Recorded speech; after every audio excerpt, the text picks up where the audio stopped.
Punctuation marks part 2 dear student, ಇವತ್ತು ಈ video ಮುಖಾಂತರ ನಾನು ನಿಮಗೆ ಪಂಕ್ಚುಯೇಷನ್ ಮಾರ್ಕ್ಸ್ ಬಗ್ಗೆ ಡಿಸ್ಕಸ್ ಮಾಡ್ತಾ ಇದ್ದೀನಿ. ಸೊ ಆಲ್ರೆಡಿ ನಾನು ಈ ಪಂಕ್ಚುಯೇಷನ್ ಮಾರ್ಕ್ಸ್ ಪಾರ್ಟ್ 1 ಅಂತ ಒಂದು ವಿಡಿಯೋನ ಅಪ್ಲೋಡ್ ಮಾಡಿದ್ದೀನಿ.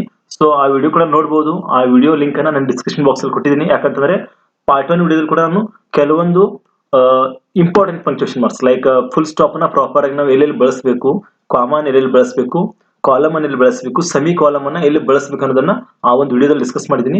ಸೊ ಆ ವಿಡಿಯೋ ಕೂಡ ಕಂಪ್ಲೀಟ್ ಆಗಿ ನೋಡಿ. ಆ ವಿಡಿಯೋ ನೋಡಿ ಆದ್ಮೇಲೆ ಈ ವಿಡಿಯೋ ನೋಡಿ, ಯಾಕಂತಂದ್ರೆ ನಿಮಗೆ ಈಸಿಯಾಗಿ ಅರ್ಥ ಆಗುತ್ತೆ. ಸೊ ಇವತ್ತು ಈ ವಿಡಿಯೋದಲ್ಲಿ ನಿಮಗೆ ನಾವು ಕ್ವಶನ್ ಮಾರ್ಕ್ ಅನ್ನ ಪ್ರಾಪರ್ ಆಗಿ ಎಲ್ಲಿ ಬಳಸಬೇಕು, ಎಲ್ಲಿ ನಾವು ಹೈಫನ್ ಬಳಸಬೇಕು, ಎಲ್ಲಿ ಡ್ಯಾಶ್ ಬಳಸಬೇಕು, ಎಲ್ಲಿ ಸಿಂಗಲ್ ಇಂಟರ್ಡ್ ಕಾಮ ಬಳಸಬೇಕು, ಎಲ್ಲಿ ಡಬಲ್ ಇಂಟರ್ಡ್ ಕಾಮ ಬಳಸಬೇಕು ಅನ್ನೋದನ್ನ ಈ ಒಂದು ವಿಡಿಯೋ ಡಿಸ್ಕಸ್ ಮಾಡಿದ್ದೀನಿ. ವಿಡಿಯೋನ ದಯವಿಟ್ಟು ಕಂಪ್ಲೀಟ್ ಎಂಡ್ ವರೆಗೆ ನೋಡಿ, ಜೊತೆಗೆ ನಿಮ್ಮ ಫ್ರೆಂಡ್ಸ್ ಶೇರ್ ಮಾಡೋದು ಮರಿಬೇಡಿ. Dear students, welcome to my new video here Yuvraj from EV talk channel. Dear students, ನೋಡಿ ಇವತ್ತಿನ ವಿಡಿಯೋ ಬಂದ್ಬಿಟ್ಟು ಮೊದಲನೇದಾಗಿ ನಾವು ಡಿಸ್ಕಸ್ ಮಾಡುವಂತ ಪಂಕ್ಚುಯೇಷನ್ ಮಾರ್ಕ್ಸ್ ಯಾವಪ್ಪ ಅಂತಂದ್ರೆ ಕ್ವಶನ್ ಮಾರ್ಕ್ ಅಂತ ಬರುತ್ತೆ. ಸೊ ನಿಮ್ ಕ್ವಶನ್ ಮಾರ್ಕ್ ಬಗ್ಗೆ ಎಲ್ಲರಿಗೂ ಗೊತ್ತಿದೆ. ಸೊ ನಾವೆಲ್ಲಿ ಬಳಸ್ತೀವಿ ಅಂತ, ಸೊ ಅದ್ರ ಬಗ್ಗೆ ಸ್ವಲ್ಪ ನಿಮಗೆ ಇನ್ನೂ ಡಿಟೇಲ್ ಆಗಿ ಎಕ್ಸ್ಪ್ಲೇನ್ ಮಾಡ್ತಾ ಹೋಗ್ತೀನಿ. ನೋಡಿ, ಕ್ವಶನ್ ಮಾರ್ಕ್ ಅನ್ನ ಮೊದಲನೇದಾಗಿ ಎಲ್ಲಿ ಬಳಸ್ತೀವಿ ಅಂತಂದ್ರೆ interrogative mark is used after the direct question ಅಂತ ಹೇಳ್ತೀವಿ. ಸೊ ಇಲ್ಲಿ ಇಂಟ್ರಾಗೇಟಿವ್ ಮಾರ್ಕ್ ಅಂತಂದ್ರೆ ಕ್ವಶನ್ ಮಾರ್ಕ್ ಅಂತಾನೆ ಅರ್ಥ ಆಗುತ್ತೆ. ಸೊ ಇದು ನಾವು ಡೈರೆಕ್ಟ್ ಕ್ವಶನ್ ಎಂಡಿಗೆ ಬಳಸ್ತೀವಿ. ಸೊ ಯಾವ ರೀತಿ ನೋಡಿ, ವಾಟ್ ಈಸ್ ಯುವರ್ ನೇಮ್, ನೋಡಿ ಇದೊಂದು ಡೈರೆಕ್ಟ್ ಕ್ವಶನ್ ಇದೆ, ಅದರ ಎಂಡಿಗೆ ನಾವು ಕ್ವಶನ್ ಮಾರ್ಕ್ ಅನ್ನು ಬಳಸಿದೀವಿ. ಹೂ ಈಸ್ ದೇರ್, ಇದು ಕೂಡ ಒಂದು ಡೈರೆಕ್ಟ್ ಕ್ವಶನ್ ಇದೆ, ಅಲ್ಲಿ ಕೂಡ ಎಂಡಿಗೆ ಕ್ವಶನ್ ಮಾರ್ಕ್ ಬಳಸಿದೀವಿ. What do you like, so ಇದರ ಎಂಡಿಗೆ ಕೂಡ ಕ್ವಶನ್ ಮಾರ್ಕ್ ಅನ್ನು ಬಳಸಿದೀವಿ. ಆರ್ ಯು ಫ್ರೀ ಟುಡೇ, ಇದು ಎಸ್ ಆರ್ ನ ಕ್ವಶನ್ ಆಗುತ್ತೆ. ಆರ್ ಯು ಫ್ರೀ ಟುಡೇ, ನೋಡಿ ಇದು ಎಸ್ ಆರ್ ನ ಕ್ವಶನ್ ಆಗುತ್ತೆ. ಇದರ ಎಂಡ್ ಕೂಡ ನಾವು ಇಲ್ಲಿ ಕ್ವಶನ್ ಮಾರ್ಕ್ ಅನ್ನು ಬಳಸಿದೀವಿ. ಸೊ ಇಲ್ಲಿ ಈ ತರನಾಗಿ ನಾವು ಕ್ವಶನ್ ಮಾರ್ಕ್ ಅನ್ನ ಬಳಸಬೇಕು. ನೆಕ್ಸ್ಟ್ ನೋಡಿ, ನೆಕ್ಸ್ಟ್ ಯಾವ್ದು ಬರುತ್ತೆ ಅಂತ ಎಕ್ಸ್ಕ್ಲಾಮೇಷನ್ ಮಾರ್ಕ್ ಅಂತ ಬರುತ್ತೆ. ಸೊ ಇದು ತುಂಬಾನೇ ಇಂಟ್ರೆಸ್ಟಿಂಗ್ ಆಗಿರುವಂತ ಒಂದು ಟಾಪಿಕ್ ಅಂತ ಹೇಳ್ಬೋದು. ಇದರಲ್ಲಿ ನೋಡಿ ಪಂಕ್ಚುಯೇಷನ್ ಮಾರ್ಕ್ ಅಂತ ಹೇಳ್ತೀನಿ, ಯಾಕಂತಂದ್ರೆ ಇದನ್ನ ಮೊದಲನೇದಾಗ ನಾವು ಎಲ್ಲಿ ಬಳಸ್ತೀವಿ ಅಂತ students, the exclamation mark is used after the exclamatory sentence. So exclamatory sentence ಆದ್ಮೇಲೆ ಇಲ್ಲ, ಅಥವಾ exclamatory sentence sometime middle ಕೂಡ ಬಳಸ್ತೀವಿ. ಸೊ ನಾನು ಯಾವ ರೀತಿ ಅಂತ ಹೇಳ್ತೀನಿ ನಿಮಗೆ ಎಕ್ಸಾಂಪಲ್ ಅಲ್ಲಿ ಹೇಳ್ಬೇಕಾದ್ರೆ. ನೋಡಿ, what a great you are, what a great you are, ನೋಡಿ ಒಂದು ಎಕ್ಸ್ಕ್ಲಾಮೇಟರಿ ಆಗಿ ಹೇಳೋದು ಅಥವಾ ಆಶ್ಚರ್ಯವಾಗಿ ಹೇಳ್ತೀವಲ್ಲ, what a great you are ಅಂತ, ಅಲ್ಲಿ ಎಂಡಿಗೆ ನಾವು ಎಕ್ಸ್ಕ್ಲಾಮೇಷನ್ ಮಾರ್ಕ್ ಅನ್ನ ಬಳಸ್ತೀವಿ. ನೆಕ್ಸ್ಟ್ ನೋಡಿ, ಹೌ ಸ್ವೀಟ್ ಇಟ್ ಈಸ್, ಎಷ್ಟು ಸಿಹಿಯಾಗಿದೆ, ಹೌ ಸ್ವೀಟ್ ಇಟ್ ಈಸ್, ಇಲ್ಲಿ ಕೂಡ ಎಂಡಿಗೆ ಎಕ್ಸ್ಕ್ಲಾಮೇಷನ್ ಮಾರ್ಕ್ ಬಳಸಿದೀವಿ. Alas the poor is dead, alas ಅಂದ್ರೆ ಅಯ್ಯೋ ಅಂತ ಅರ್ಥ ಆಗುತ್ತೆ, ಅಲ್ಲಿ ಕೂಡ ನಾವು ಎಕ್ಸ್ಕ್ಲಾಮೇಷನ್ ಮಾರ್ಕ್ ಬಳಸಿದೀವಿ. ಓ ಮೈ ಗಾಡ್, ನೋಡಿ ಓ ಮೈ ಗಾಡ್ ಅಂತ, ಇಲ್ಲಿ ಓ ಮತ್ತು ಮೈ ಗಾಡ್ ಅಂತ ಆದ್ಮೇಲೆ ಎರಡು ಕಡೆ ಕೂಡ ನಾವು ಎಕ್ಸ್ಕ್ಲಾಮೇಷನ್ ಮಾರ್ಕ್ ಅನ್ನು ಬಳಸಿದೀವಿ. ಸೊ ಎಲ್ಲಿ ಕೆಲವೊಂದು ಸೆಂಟೆನ್ಸ್ ಗಳನ್ನ ಆಶ್ಚರ್ಯವಾಗಿ ಹೇಳ್ತೀವಿ ಅಥವಾ ಬಹಳ ಎಕ್ಸ್ಕ್ಲಾಮೇಟರಿ ಆಗಿ ಹೇಳ್ತೀವಲ್ಲ, ಅಲ್ಲಿ ನಾವು ಎಕ್ಸ್ಕ್ಲಾಮೇಷನ್ ಮಾರ್ಕ್ ಅನ್ನ ಬಳಸ್ತೀವಿ. ನೆಕ್ಸ್ಟ್ ನೋಡಿ, ನೆಕ್ಸ್ಟ್ ಯಾವ್ದು ಬಳಸ್ತೀವಿ, ಡ್ಯಾಶ್ ಅಂತ ಬಳಸ್ತೀವಿ. ಸೊ ಡ್ಯಾಶ್ ಮತ್ತು ಹೈಫನ್ ಗೆ ಡಿಫ್ರೆನ್ಸ್ ಇದೆ, ಸ್ವಲ್ಪ ಅರ್ಥ ಮಾಡ್ಕೋಬೇಕು. ಡ್ಯಾಶ್ ಬೇರೆ, ಹೈಫನ್ ಬೇರೆ. ಸೊ ಡ್ಯಾಶ್ ನಾವೆಲ್ಲಿ ಬಳಸ್ತೀವಿ ನೋಡಿ, ಮೊದಲನೇದಾಗಿ ಸೀದರ್ dash is used to show change of the thought. So ಒಂದು ಥಾಟ್ ಅನ್ನ ಚೇಂಜ್ ಆಗಿ ಮಾಡೋದಕ್ಕೆ ಅಥವಾ ಬದಲು ಮಾಡಿ ಹೇಳೋದಕ್ಕೆ ನಾವು ಈ ಡ್ಯಾಶ್ ಅನ್ನು ಬಳಸ್ತೀವಿ. ನೋಡಿ ಇಲ್ಲಿ ಎಕ್ಸಾಂಪಲ್ ನೋಡಿ ಅರ್ಥ ಆಗುತ್ತೆ. If I were the prime minister, ಇದೊಂದು ಸೆಂಟೆನ್ಸ್, ಬಟ್ ಥಾಟ್ ಚೇಂಜ್ ಆಗುತ್ತೆ. But I am a simple man, ಇಲ್ಲಿ ಥಾಟ್ ಚೇಂಜ್ ಮಾಡ್ತೀವಲ್ಲ, ಅಲ್ಲಿ ಮಿಡಲ್ ನಾವು ಬಳಸ್ತೀವಿ, ಈ ಒಂದು ಡ್ಯಾಶ್ ಅನ್ನ ಬಳಸ್ತೀವಿ. ನೆಕ್ಸ್ಟ್ ನೋಡಿ, if my husband was alive dash but is dead, ಅಲ್ಲಿ ಡ್ಯಾಶ್ ಬಳಸಿದ್ವಿ. ಅಂದ್ರೆ ಥಾಟ್ ಅನ್ನ ಚೇಂಜ್ ಮಾಡೋದಕ್ಕೆ, ಚೇಂಜ್ ಮಾಡಿ ಹೇಳೋದಕ್ಕೆ ನಾವು ಈ ಡ್ಯಾಶ್ ಅನ್ನ ಬಳಸ್ತೀವಿ. ನೆಕ್ಸ್ಟ್ ನೋಡಿ, ಮತ್ತೆ ಡ್ಯಾಶ್ ಅನ್ನ ಎಲ್ಲಿ ಬಳಸ್ತೀವಿ ಅಂತಂದ್ರೆ dash is used with a column. Column ಅಂದ್ರೆ ನಾನು ಹೇಳಿದ್ದೀನಿ ನಿಮಗೆ ಪ್ರೀವಿಯಸ್ ವಿಡಿಯೋದಲ್ಲಿ, ಕಾಲಮ್ ಮತ್ತು ಸೆಮಿ ಕಾಲಮ್ ಹೇಳ್ಬೇಕಾದ್ರೆ ಕಾಲಮ್ ಅನ್ನ ನಾವು ಎಲ್ಲಿ ಬಳಸ್ತೀವಿ, ಅಡ್ರೆಸ್ ಗಳನ್ನ ಬರೆಯೋದಕ್ಕೆ ಬಳಸ್ತೀವಿ. ಅಡ್ರೆಸ್ ಅನ್ನು ಬರೀಬೇಕಾದ್ರೆ ಕಾಲಮ್ ಅನ್ನು ಬಳಸ್ತೀವಿ ಹೆಚ್ಚಿಗೆ. ಅದು ಯಾವ ರೀತಿ ನೋಡಿ, ನೇಮು, ಡೇಟು, ಕ್ಲಾಸು, ಸ್ಕೂಲು, ಆಮೇಲೆ ಪ್ಲೇಸು, ಈ ತರ ಒಂದು ಅಡ್ರೆಸ್ ಬರೀಬೇಕಾದ್ರೆ ಬರ್ತಿರ್ತೀವಲ್ಲ, ಅದ್ರ ಮುಂದ್ಗಡೆ ಮಾಡಿದ್ವಿ ನಾವು ಕಾಲಮ್ ಅನ್ನು ಬಳಸಿದ್ವಿ. ನೋಡಿ ಕಾಲಮ್, ನೆಕ್ಸ್ಟ್ ಡ್ಯಾಶ್ ಬಳಸಿದ್ವಿ.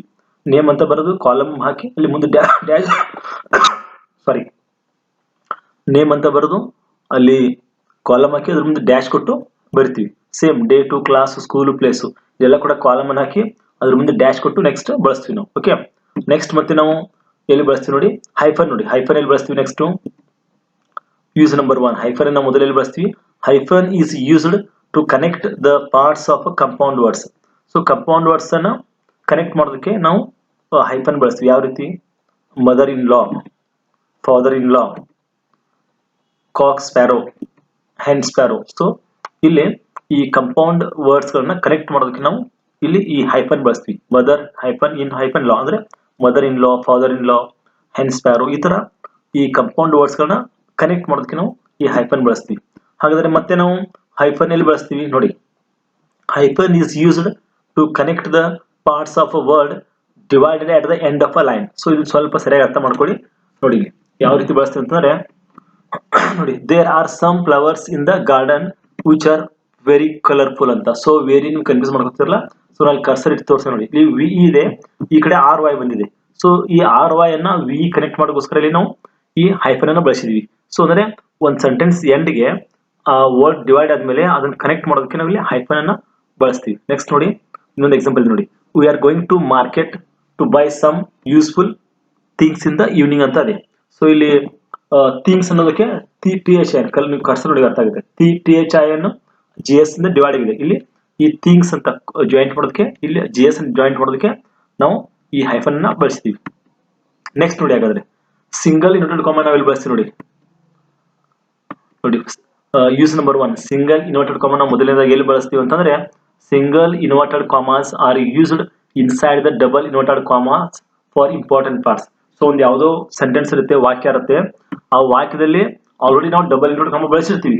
ಸೊ ಅದ್ರ ಒಳಗಡೆ ಒಂದು ಯಾವುದೋ ಪರ್ಟಿಕ್ಯುಲರ್ ವರ್ಡ್ ಅಥವಾ ಪರ್ಟಿಕ್ಯುಲರ್ ಒಂದು ಥೀಮ್ ಏನೋ ಒಂದಿರೋ ವರ್ಡ್ ಇರುತ್ತೆ ಅಥವಾ ಒಂದು ಫ್ರೇಸ್ ಇರುತ್ತೆ, ಅದನ್ನ ಇನ್ನೂ ಇಂಪಾರ್ಟೆನ್ಸ್ ಕೊಡೋದಕ್ಕೆ ನಾವು ಈ ಸಿಂಗಲ್ ಇನ್ವರ್ಟೆಡ್ ಕಾಮಾ ಬಳಸ್ತೀವಿ. ಸೊ ನಿಮ್ಗೆ ಇಲ್ಲಿ ನೋಡಿದ್ರೆ ಅರ್ಥ ಆಗುತ್ತೆ. ಕೃಷ್ಣ ಸೇಡ್ ಇಲ್ಲಿ ಎಂಡ್ ಆಗುತ್ತೆ, ಕಾಮ ಕೊಟ್ಟು ಇಲ್ಲಿಂದ ಡಬಲ್ ಇನ್ವರ್ಟೆಡ್ ಕಾಮಾ ಸ್ಟಾರ್ಟ್ ಆಗುತ್ತೆ. I told Rama the story of the war in the evening ಅಂತ. ಆಕ್ಚುಲಿ ಈವ್ನಿಂಗ್ ಆದ್ಮೇಲೆ ಡಬಲ್ ಇನ್ವರ್ಟೆಡ್ ಕಾಮಾ ಎಂಡ್ ಆಗುತ್ತೆ. ಸ್ವಲ್ಪ ನಾನು ಇಲ್ಲಿ ಮರ್ತಿದ್ದೀನಿ ನಿಮ್ಗೆ ಹಾಕೋದಕ್ಕೆ.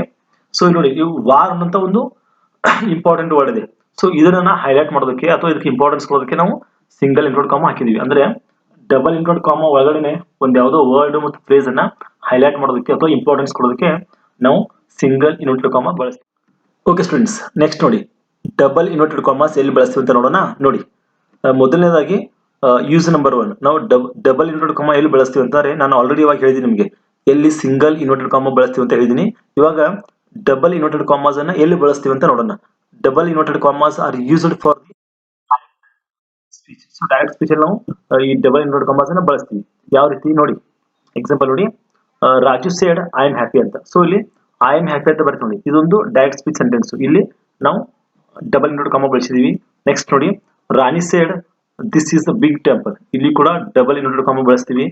Next they said we are going to market. So ಇಲ್ಲಿ ಕೂಡ ಡಬಲ್ ಇನ್ವರ್ಟೆಡ್ ಕಾಮಾ ಬಳಸಿದೀವಿ. ಸೊ ಇಲ್ಲಿ ಏನಪ್ಪಾ ಅಂತಂದ್ರೆ, ಡೈರೆಕ್ಟ್ ಸ್ಪೀಚ್ ಅಲ್ಲಿ ನಾವು ಕಂಪಲ್ಸರಿ ಡಬಲ್ ಇನ್ವರ್ಟೆಡ್ ಕಾಮಾ ಬಳಸ್ತೀವಿ. ಸೊ ಅದನ್ನು ನೀವು ನೆನಪಿಟ್ಕೋಬೇಕು.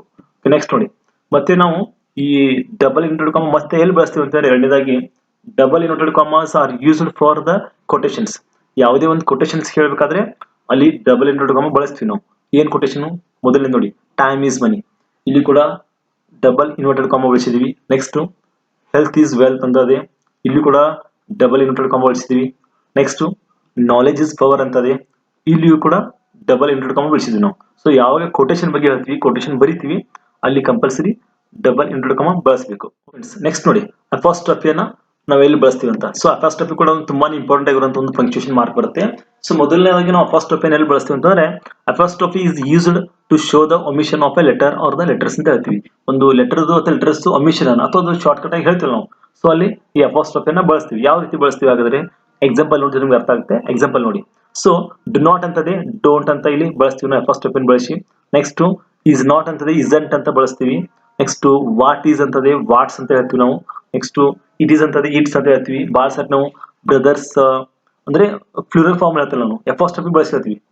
ಈ ಈಸ್ ಮೈ ಬ್ರದರ್ಸ್ ಸನ್ ಅಂತ ಹೇಳ್ತೀವಿ. ಅಂದ್ರೆ ನಾಟ್ ಬ್ರದರ್ಸ್ ಅಂದ್ರೆ ಇಲ್ಲಿ ಅಪಾಸ್ಟ್ರಫಿ ಬಳಸ್ತೀವಿ. So she is my cousins house, sorry it is my cousins house. ಈ ತರ ನಾವು ಬಳಸ್ತಿರ್ತೀವಲ್ಲ, ಅಲ್ಲಿ ಅಪಾಸ್ಟ್ರಫಿಯನ್ನು ಬಳಸ್ತೀವಿ. ಸೊ ನೆಕ್ಸ್ಟ್ ನೋಡಿ, ಮತ್ತೆ ಅಪಾಸ್ಟ್ರಫಿಯನ್ನು ನಾವು ಎಲ್ಲಿ ಬಳಸ್ತೀವಿ ಅಂತಂದ್ರೆ, ಎರಡನೇದಾಗಿ ಸೀದರ್ ಯೂಸ್ ನಂಬರ್ 2 ಅಂತದೆ. ಅಪಾಸ್ಟ್ರಫಿಯನ್ನು ನಾವು ಎಲ್ಲಿ ಬಳಸ್ತೀವಿ ಅಂದ್ರೆ, apostrophe is used in the genitive case of nouns ಅಂತ. ಎಕ್ಸಾಂಪಲ್, ಕೆಲವೊಂದು ಜೆನೆಟಿವ್ ಕೇಸ್ ಅಲ್ಲಿ ನೌನ್ಸ್ ಅಲ್ಲಿ ಅಪಾಸ್ಟ್ರಫಿಯನ್ನು ಬಳಸ್ತೀವಿ. ಸೊ ಇಲ್ಲಿ ಜೆನೆಟಿವ್ ಕೇಸ್ ಅಂದ್ರೆ ಎಕ್ಸಾಂಪಲ್ ನೋಡಿ ಅರ್ಥ ಆಗುತ್ತೆ. There is a Rama's house. ನೋಡಿ, ರಾಮಾಸ್ ಹೌಸ್ ಅನ್ನೋದಕ್ಕೆ there is a Rama house ಬದಲಾಗಿ ರಾಮಾಸ್ ಅಂತ ಅನ್ನೋದಾಗ ಜೆನೆಟಿವ್ ಕೇಸಲ್ಲಿ ನಾವು ಈ ಅಪಾಸ್ಟ್ರಫಿಯನ್ನು ಬಳಸ್ತೀವಿ. I took Geeta's pen.